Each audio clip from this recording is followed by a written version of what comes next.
Hello, this is episode 84 of the Silverfox Hustle podcast, and don't forget, share the love with your family and friends. We are out on all podcast platforms. We are on Google, we are on Spotify, we're on YouTube as well. Please click on the subscribe and follow button. That's very important. Now, today we have an episode where there are three guests in the house, and actually, one of the guests is kind of like a history in the making, because he's here for the third time as my guest in the show. Third time. And I have to say, the other two guests is the youngest. The youngest in my show so far. So it's kind of like history today. Welcome to the Silverfox Hustle podcast, episode 84. Our Sasikumar and his sons. Hi guys. Hello. First of all, I want to say congratulations for episode number 84. Not you so easy to much. keep this going. Thanks for reminding that I've been on the show 3 times. I actually didn't know that. That's a really good stat. Right. And the two boys are Kyen and Tylan. Kyen, you are 13? No, You're 12, sorry. Yeah. And Tylan, you are? I'm 10. You are 10. So how have you guys been doing? Good. Good? I've been enjoying Spain a lot, Yeah? and I'm happy to be back here. Nice. How about you, Tylan? I'm also good. I adapted to the language and Listen, the reason why we've got 3 of them here is very simple, because 2 of them, the kids that is, they are living the dream, playing football in Europe, in Madrid, and we'll talk about that little later on. And of course, we've got the parent in here, the mother and the wifey is sitting over there as well, and we need to know what are the sacrifices as well, because not everyone will have that opportunity, firstly for the kids to play there, and obviously the means and the context and what have you to play abroad, and I think they've done a great job. Now let's start off with the kids. You're back for a holiday, aren't you? yeah. What do you miss most about Singapore? I miss my family, my friends, and especially the food here. The food. What food do you miss here in Singapore? Noodles, chicken rice, fried rice, Okay, chicken wings, satay. Yeah, a lot of things. quite a lot, huh? Yeah. How about you, Taylor? What do you miss most besides food? Besides food, Yeah. my grandparents, Yeah. my whole Nice. family, and my friends. Right. Was it difficult to leave school, especially the friends in school, your primary school? You left when you were still in primary school or already in secondary school? Primary school. Primary Yeah. school, right? Do you miss them?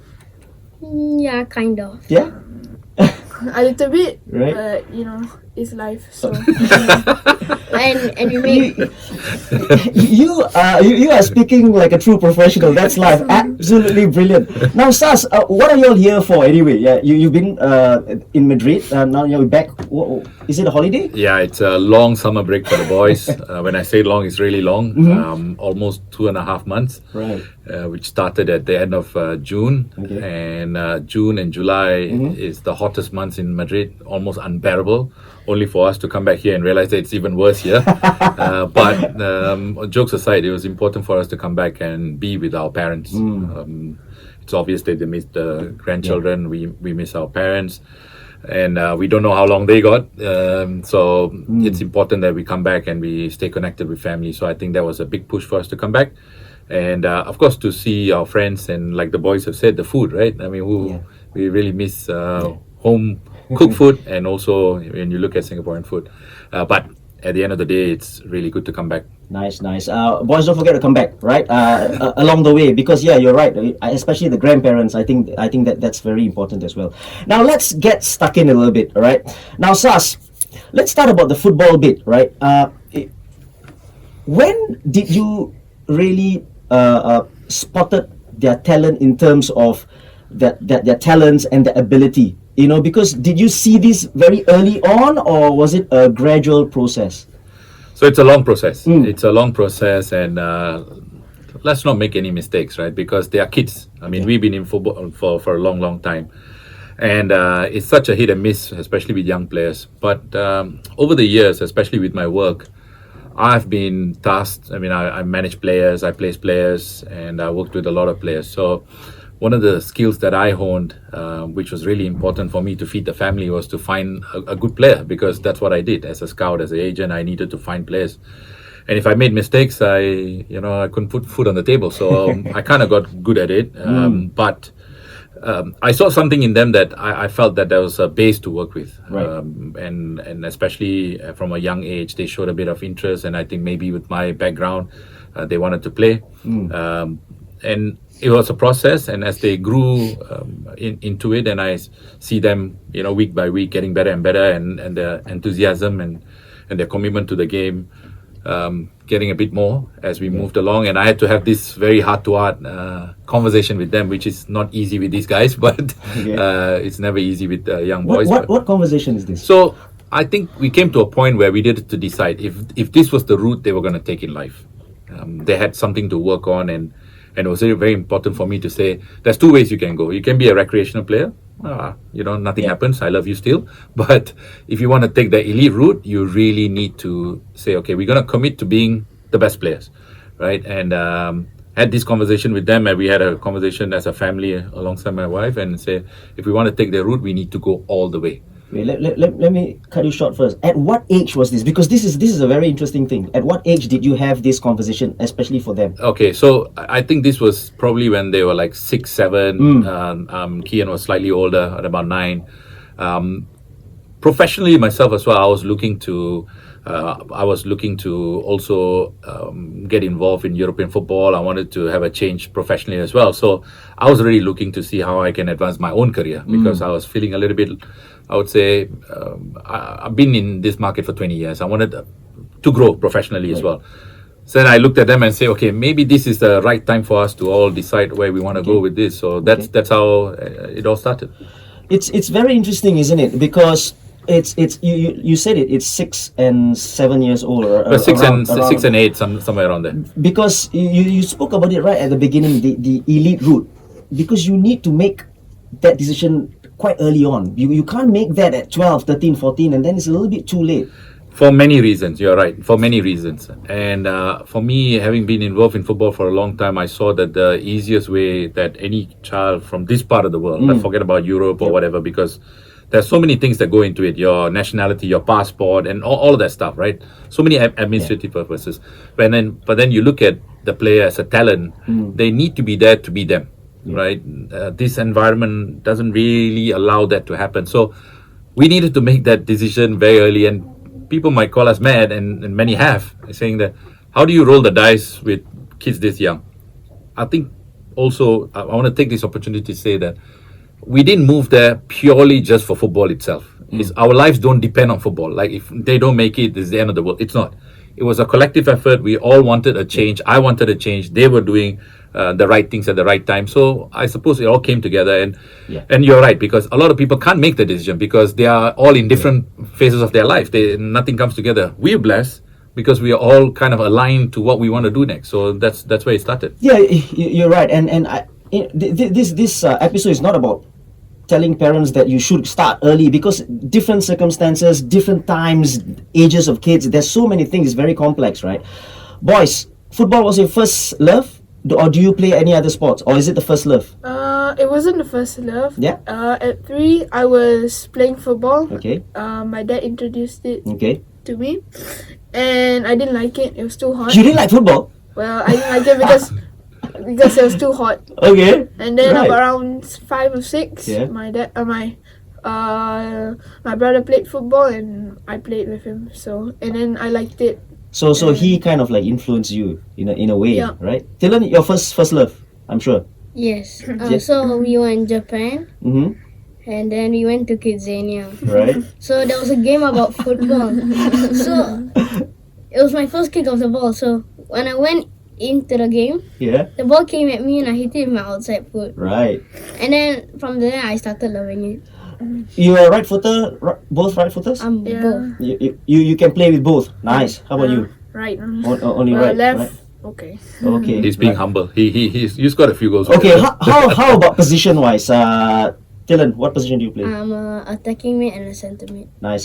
Just like your favorite player, right? Tell us who your favorite player is. Kevin De Bruyne. Nice. How about you? A striker and right wing. Okay. Nice. Okay. Let's talk about the trip to Madrid, right? What goes into your head, the thought process? Because And your wife is here as well, right? Because it's complex, like you said. There's so many things going on, right? What went into your thought process? Like okay, let's make a decision. Let's go there. How did it come about? Many would say that I didn't really think. Did you? Did you or did you not? Well, there was some parameters of thinking, but Okay. I would tell you that not many people know this. We didn't have a place to live. The boys didn't have a school. We didn't have football club. You mean there? Yeah. Okay. We had nothing lined up. Okay. We took the leap of faith.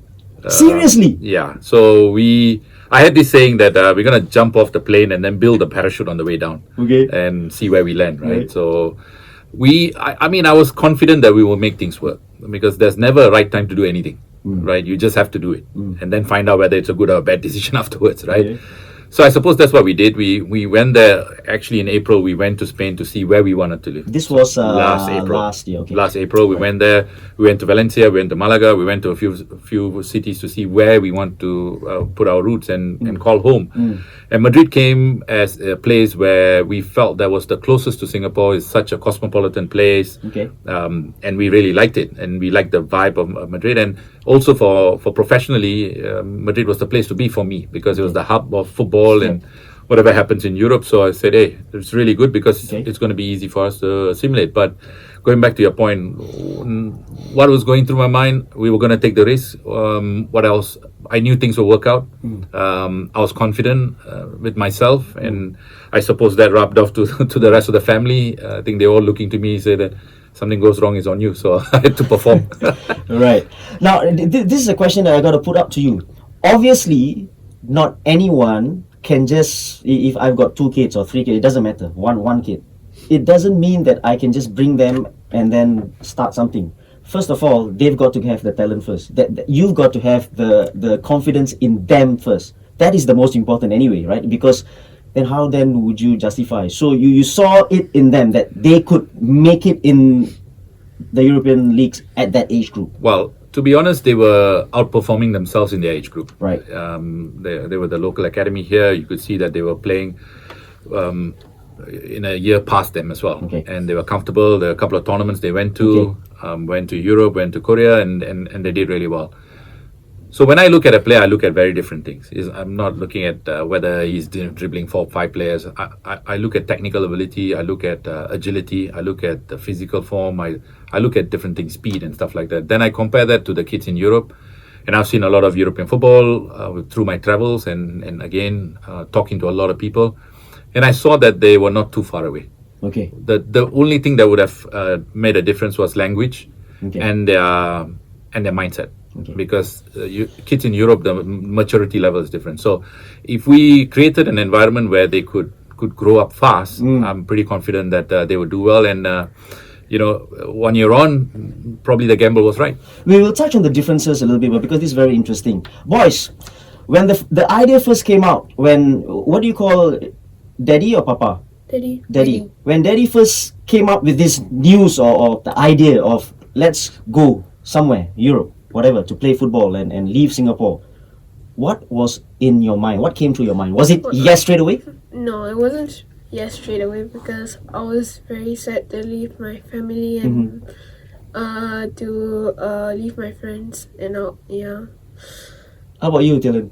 It was a straight yes, but the bad thing was that I will miss my family and my friends. Are you the more adventurous one between the two of you? No. You sure? You seem like you're the more adventurous one. In food, yes. In food, yeah? Okay, in food. Who's more fearless between the both of you? Don't know me. Yeah. You're more fearless, yeah?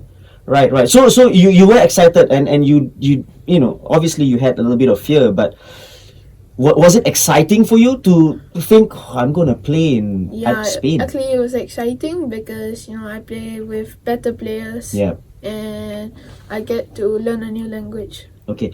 What was the biggest fear before leaving? What was your biggest fear about leaving? Communication, because if you want to make friends, you need to speak to them. Yeah. So I was afraid that I couldn't make friends because of the language. Now can you speak Yes. Yeah? A lot. fluent? Fluent. Okay. Beautiful, well done. How about you, Tylan? What was your biggest fear besides communication? It was not a fear, but it was just like a problem. What was the problem? there was like communication also, Yeah. because like not many people can speak English there, and they try to. Do they speak English there? Maybe a little bit. A little bit, but So in games and trainings and whatever, you speak in Spanish. yes, Yeah, all the way. A little bit of English, no. no. So here's the take, right? The first I must say, the first 2 months, these guys had no clue what was happening, and then they almost looked as though they never kicked a ball in their life. But I suppose the coaches there saw talent in them. Yeah. It was just that the language is a huge barrier, Okay. and we had to work really hard on getting them to a level where the language wasn't a barrier. Yeah. And once they got past the barrier, then you could see that midway through the Yeah. season, one thing really helped because their FIFA registration came late, which meant That that there time. was about 4 months for them to really get into it. And when the registration came, they were already up to a level of good communication skill. They could understand the coaches, the teammates. That made a huge impact. I forgot to ask you, why Spain? It could be Germany, it could be... Good question. First of all, many years ago, my wife and I, we traveled to Spain and to Portugal, and we jokingly said that if we were to move somewhere one day, it would be Spain. For many reasons, because I think Spain is a very livable city. There's nothing to complain about Spain. The weather is not as harsh as England and Germany, where in the winter you can really feel it. The cost of living, I think Spain was reasonable. Yeah.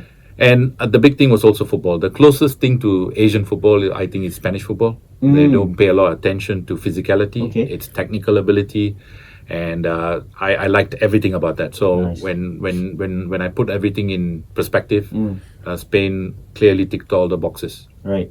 In terms of sacrifices for the parents, all right, not about the kids. What sacrifice did you have to make? Leaving. Yeah, it's a lot of people ask me about that, right? Oh, what a sacrifice for. And I keep telling them, I live in Spain. That's not sacrifice. But there are a lot of things that we miss out on, right? Miss out on being with our parents because we are a very close-knit family. We miss out on friends, good friends that we left behind. Yeah. And of course, the comfort of living in your own country where here I'm largely known, there I'm anonymous. So sometimes that can also be a big factor. But I kind of actually like it, like being there, nobody talks to you, nobody knows who you are. Yeah. I think that is good, which really helps them because then they got to live on their own merit, right? Right. Here, maybe there could be a case of they know me, some doors open and stuff like that, which I didn't really want it because I wanted to make sure that they were good enough themselves. And maybe I can open some doors and that's about it, yeah. What was your first impressions of Spain, Dylan? When you first arrived in Spain and then you went to your new house, what was your first impression of Spain? My first impression of Spain was it was very nice. Mm-hmm. Then it was like perfect weather when we went there. Ah, okay. But when we went like to Valencia, it was like raining all the time. Okay. What was the food like? Good? Nice? Or- So we didn't eat Spanish food at first, but Yeah. You didn't eat Spanish food? Then what food did you eat? my mom cooked. Ah, okay. Oh, it works, or it helps when the parents are there and they are cooking for you. Well done. Okay. What else? How about you, Kyen? What was your first impression of Spain? The people, Yeah? they are very warm. Yeah? They Nice. they help me a lot. They help me a lot. Okay. Yeah, in terms of like when I don't understand anything, they will help me translate. Yeah? Yeah. That's nice. That's nice. So you have good neighbors around you and stuff like that? Not neighbors, but friends. Yeah? Brilliant. Well done. Let's now talk a little bit about the football bit, right?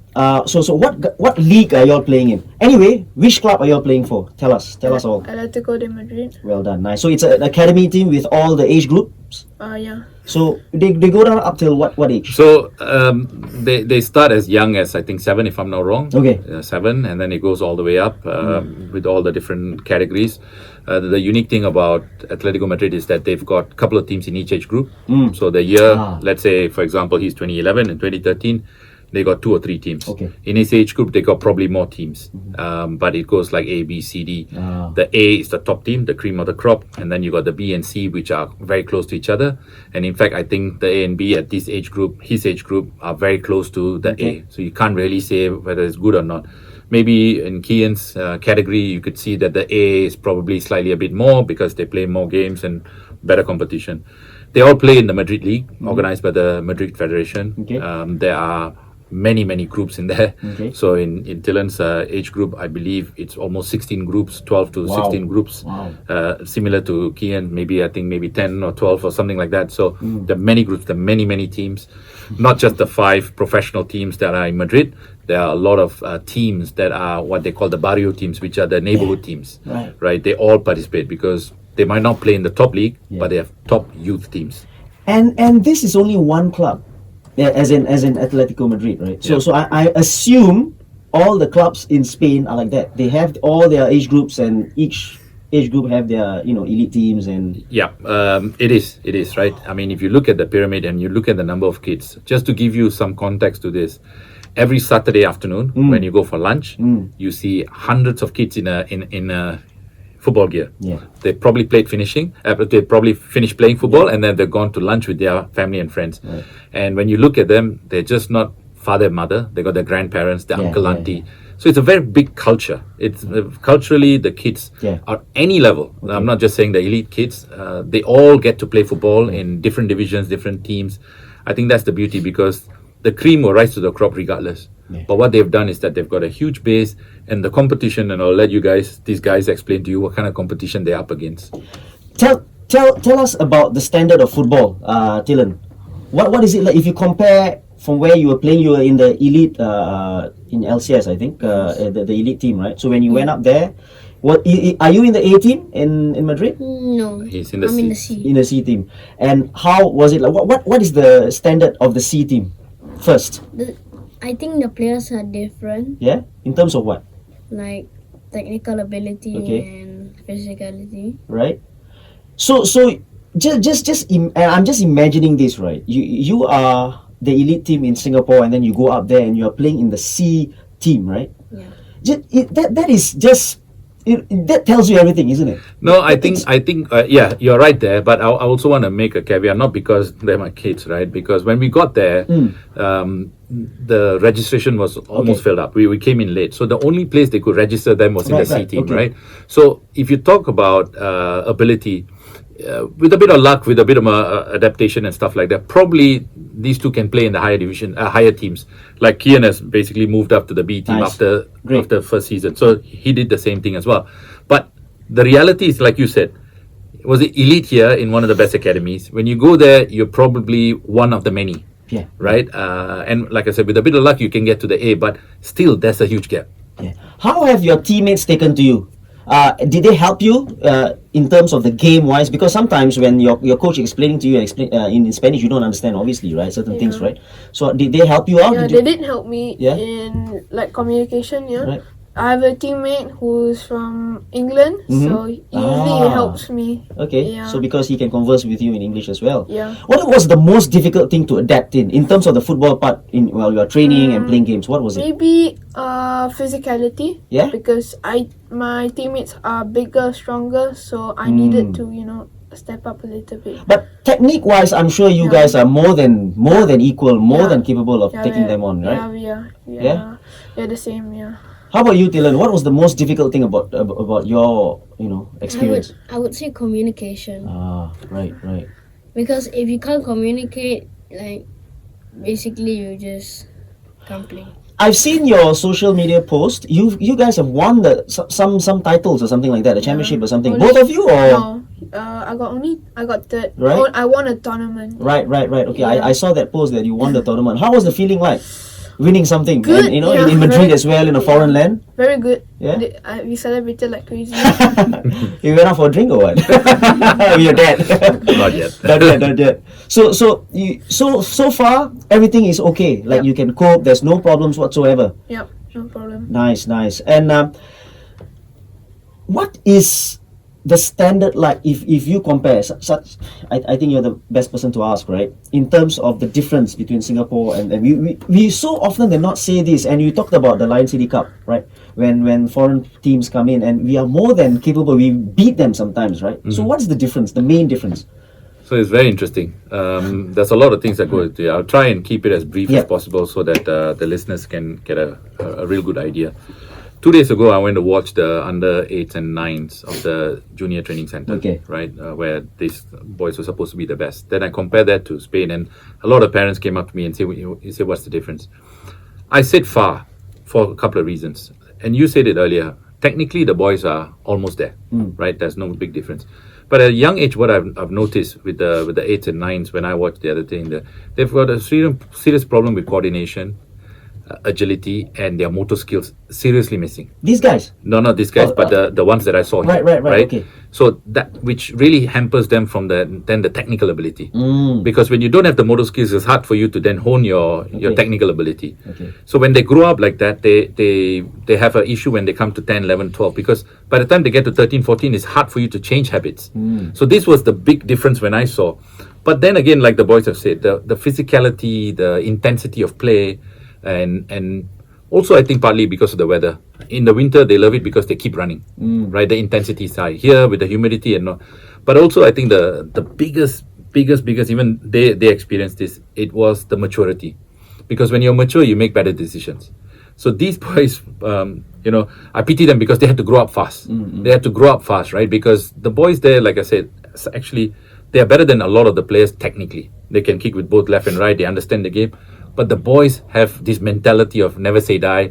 They're intense and they mature very fast. So their decision making is completely on another level. That's why they look different. But having said that, you've seen with the Lion City Cup when the boys came, the gap was short. Let's not also forget that the team is traveling here. They're playing in humidity and stuff like that. But if you tell me the biggest difference is the mental capacity. I think if we can, because the boys here, they grew up in a safe haven where they're not exercising any other chemical. There's no risk element involved, right? But over there, there's a level of that. There's a level of competition. They need to be pushing each other, and they really need to. Again, I want to repeat these words. So, if anything that you're taking away is the maturity, the ability to think quickly, think fast, and make the right decisions. Yeah. Here, the boys don't practice that enough. I think it's the environment as well. I think it's very important. And you spoke about that just now, the intensity bit. I think you train at a higher intensity back in Madrid, isn't it? You can have that intensity here, but it comes with the training as well. If you don't train at that intensity, you're never going to play in games at that particular intensity as well. And I get that. Have you done anything with them specifically out of their training sessions to make them adapt to situations or Yeah, a lot. Actually, the big part of them also adapting is to make sure that I work with them mentally. Okay. Because I really needed to, I know they had the technical ability, but I really needed to get them to break the mental barrier.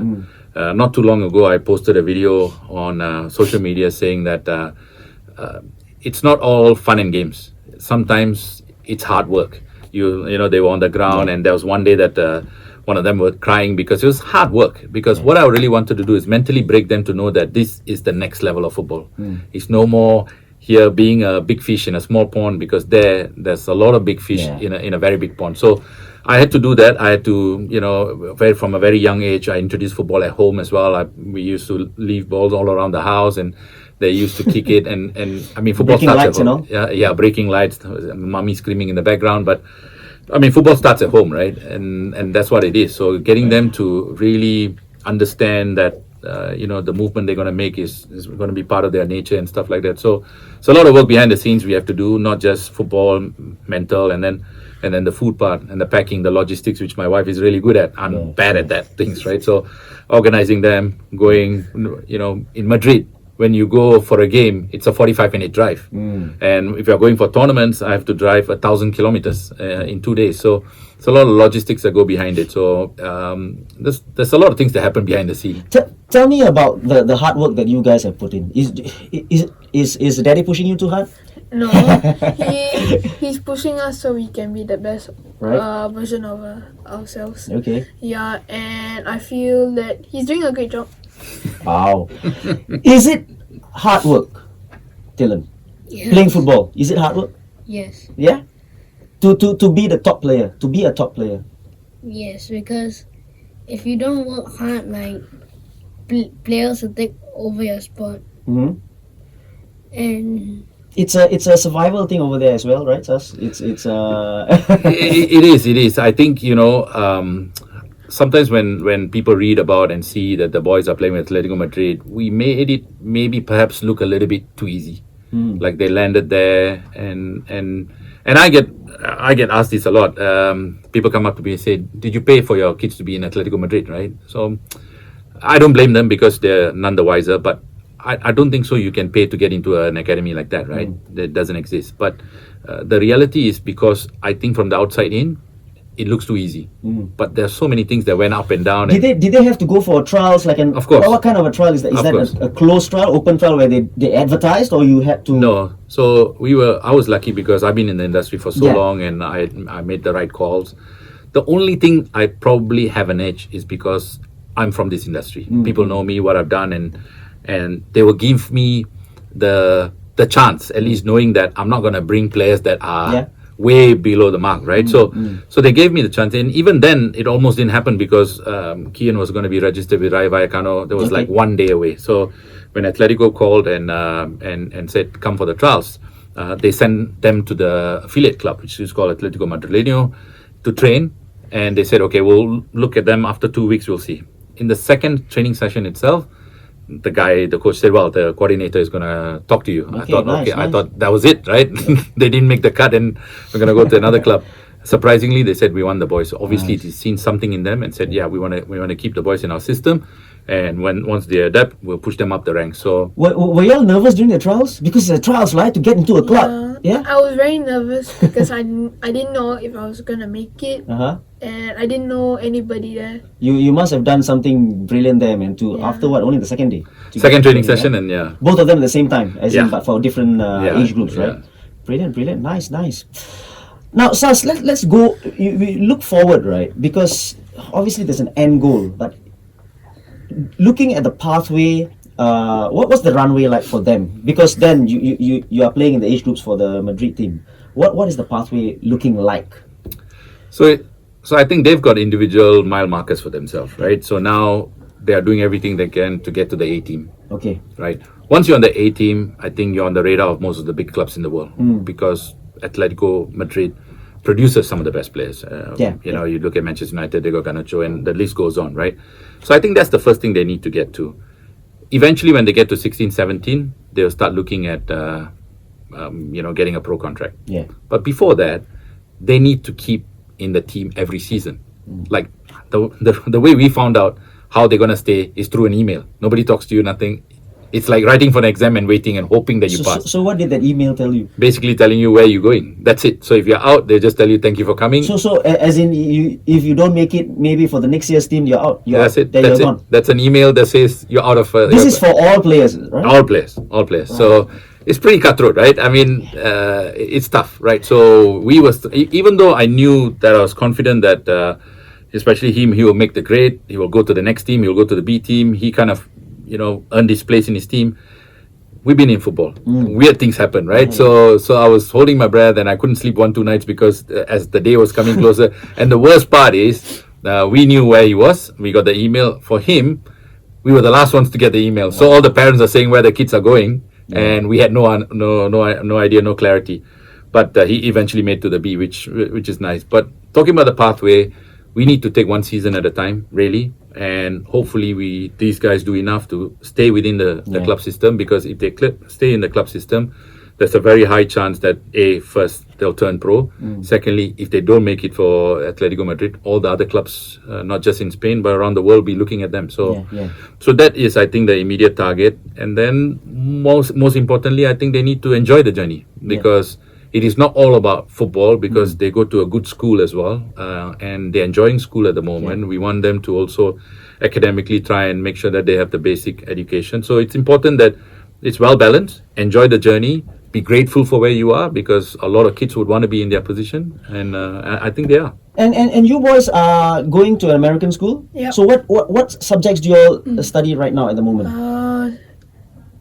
Spanish, Okay. obviously, science, designing class. Designing class. Yeah. Okay. What else? Music. Music. Yeah, Okay. music. So Math. it's basically the normal subjects, obviously with Spanish in there as well. So the hard part for them is they have to learn the languages, the subjects in Spanish. Ah. So science in Spanish, math in Spanish, social studies in Spanish. Wow. So a lot of things Spanish. So you can imagine it's a big change to what they're doing. And then fair play to them, and they actually both passed their Nice. this year. Nice. Tylan, what would success mean to you? Let's say right now you are 11, 10. 10. What is success to you? Maybe when you are 16 years old, for example. What do you think success is for you? Winning the Ballon d'Or, the World Cup. Wow. At 16, huh? At 16? 16. How about you? Going to making to the first team in Atletico. Nice. That would be. What is the minimum age, the youngest age that you can break into the? Well, 16. You got players who are breaking into the 16, team at right? 16, right? So with Atletico, you've seen players who are 17. You saw the guy in Barcelona, 15 years old, 15 and a half coming through. So, I mean, you know, there are players who develop early. But again, I think right now, being in this club system, it's really important that they get to the first team. You know, if they get to the first team, then the sky's the limit, right? Right. And listen, every one of us at home in Singapore, we are rooting for you guys as well. No pressure. But yeah, but you know, in a way, you guys are doing so well. You're actually flying the Singapore's flag. You know, so you guys are doing us proud no matter what happens. Actually, right? Because you're already there and you're playing top football with the kids and all. So keep on working hard. I think that's the most important thing. And I think I don't need to tell you that because Daddy will tell you that, you know, every day before you go to sleep. He will tell you. When you wake up, he will tell you, right? So yeah, so that's very important. Now, what do you think? Like you said, right? You wanna break into the team, right? What are the qualities you think you need to get there? Discipline. Discipline? Yeah, because you know there are a lot of distractions in your life. Like and what? In Spain, what are your distractions? Tell me. In Singapore, I know there's so many. There's handphones, there's Netflix, there's Spotify, there's this and that, right? So what is the... Girls. In Madrid? Yeah. Seriously? Yeah? Well done, my friend. Tylan, how about you? What are the distractions in Spain? Probably like headphones. Yeah, I think that happens everywhere, right? How about the qualities that will make you succeed? Perseverance. Yeah? Because if you don't persevere, maybe someone that's better than you will come take your spot. Right. You know, I think what you said just now, the discipline, right? I think it is very important. You know, I read it somewhere, and a lot of people say that there's difference between motivation and discipline, right? Because discipline is more important than motivation. Yeah. Because most of us, we don't have motivation sometimes to do something, right?